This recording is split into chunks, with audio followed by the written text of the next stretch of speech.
Good morning, everyone. My name's Tom Hamp. I'm a business coach with AdvoCoach of Mid-Michigan, and you're looking into a live shot of Tuesdays with Tom. We do this every Tuesday, and we're changing it up a little bit. We're going to really kind of shorten things up, but still give you a powerful Tuesdays with Tom. Last time we got together, we talked a little bit about the recruiting process, and we're going to go a little bit in depth on once you get them on board, what to do. But a few things before we get started. One, if you can, share this Facebook Live, Tuesdays with Tom, with those that you think need it, because we do this every Tuesday. These are for business owners, people in business.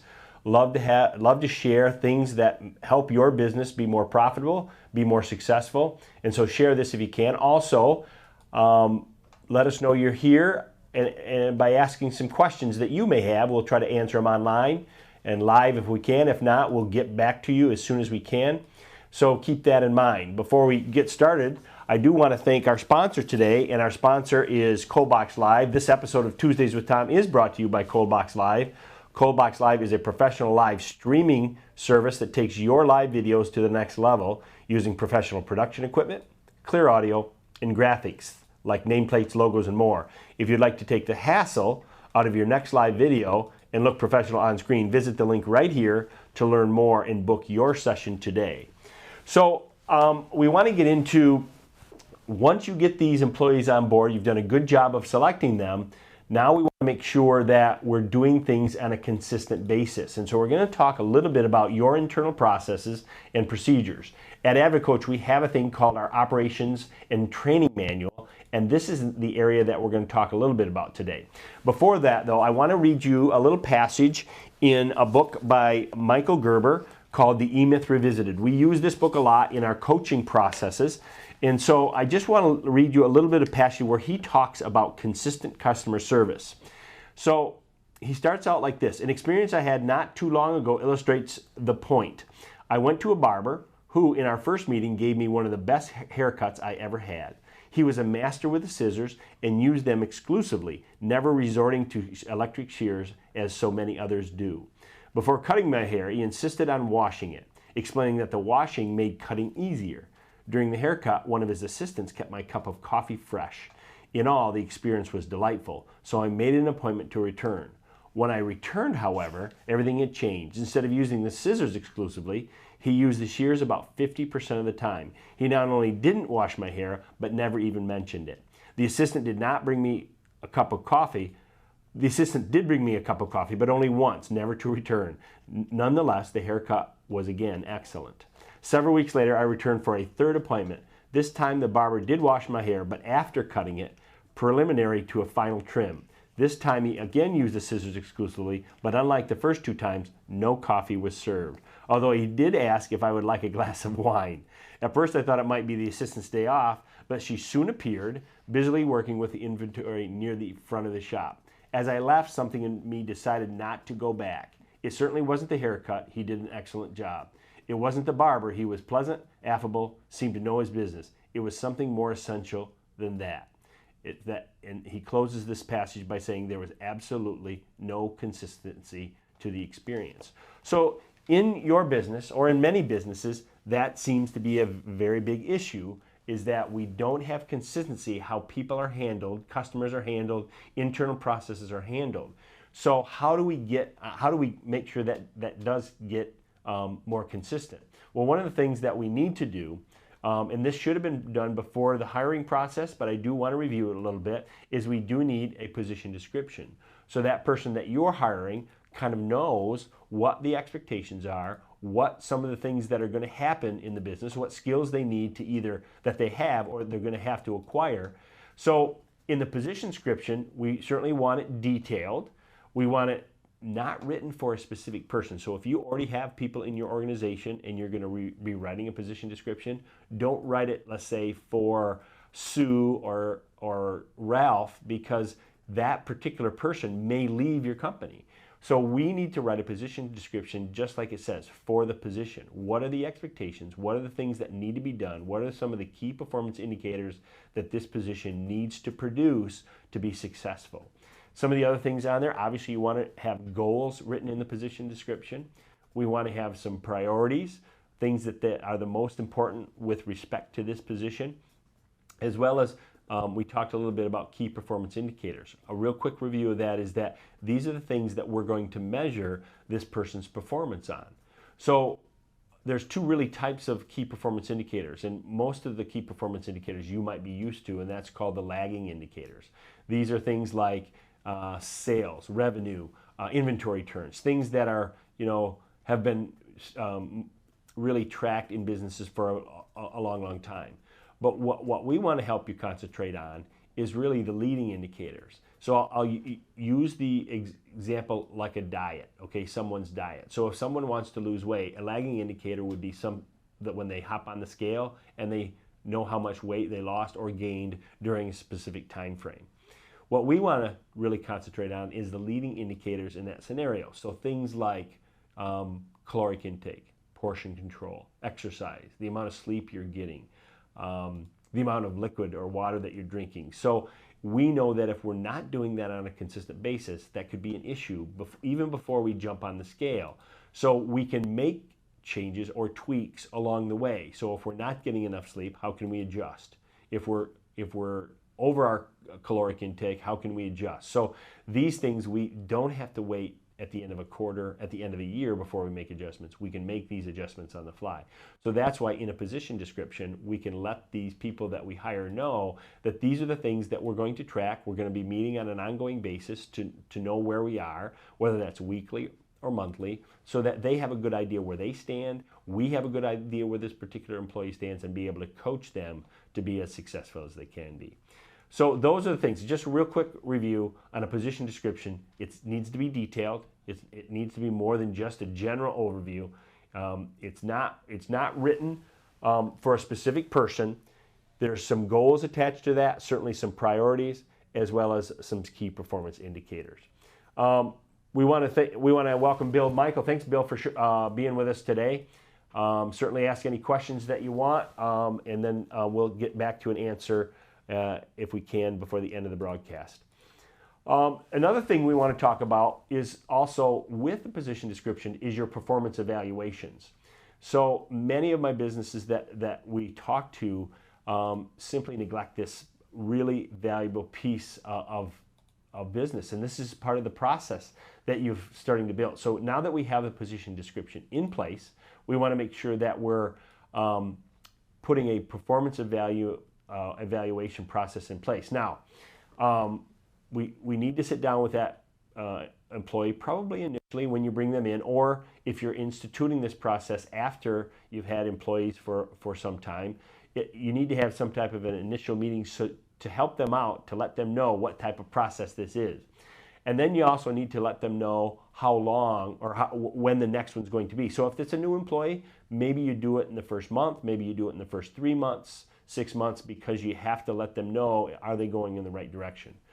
For some employees that you've had for a while, maybe this is a situation to where you put it out for a year and do it on a yearly basis. But those new employees, you want to ramp up as quickly and as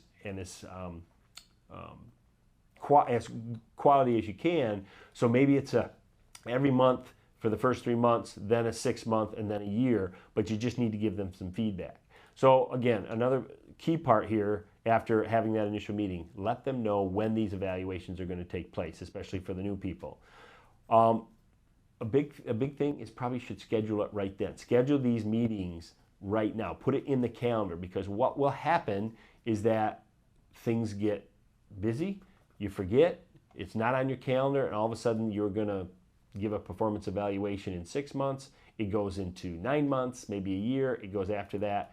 It's just essential. Put them in the calendar now. Let them put the performance evaluation meeting in the calendar now. That way you have it, and there should be no question about when it is. And it's now in your calendar. You're able to plan around it, and so it's just crucial to have those scheduled in your calendar. So again, these are some important things that we want to make sure that you remember. Your performance evaluations. In the performance evaluations, it's really a great time to coach that individual. What are they doing well? What do they need improvement on? And it's a great place to suggest possibly internal mentorship if that's something that you have going on in your environment. It's a possible situation to where you can suggest outside training depending on what the skill level is and where they need to go to get it, or even bring somebody in-house to be able to do that, whether it's sales training, whether it's things on your accounting side, maybe it's on leadership. Again, these are great avenues to be able to talk to those employees so that you can help them become better employees and bring your company to the area that you need to have them bring. We do have a question. Question from one of the viewers is that they said, can you change how you do things in your business even though you've had staff for a very long time? And that's a good question, and it's difficult because people get into these habits. They know that they've done a certain process a certain way, and it's tough. And I'm not going to say once you institute these changes that they're going to be able to be done eloquently right away with perfection. So we need to work at it. But it is your business, and you need to work with those individuals and let them know why we're making the changes. And most of it is you're not trying to take somebody's personality away. You're not trying to be robotic, but you are trying to make sure that you're more consistent in how your business operates. So let's take an example. You have a customer call in, and they have a question, or they want to inquire about doing business with you. Now we need to make sure that we handle that appropriately. Again, not saying that you want to change things drastically, but you want to get their information and make sure that you're handling these processes the way they should be. So again, institute it, make sure that you're coaching, make sure that you're looking and evaluating it, those types of things. Another question we got is, many employees perceive evaluations as negative. Thoughts on making this a positive experience? That's another good question. You're right. They do see that as a negative experience. So here's a great way to use this as a coaching session. Maybe change the way that you've done them if it seems to be a negative in the past. We want to have some sort of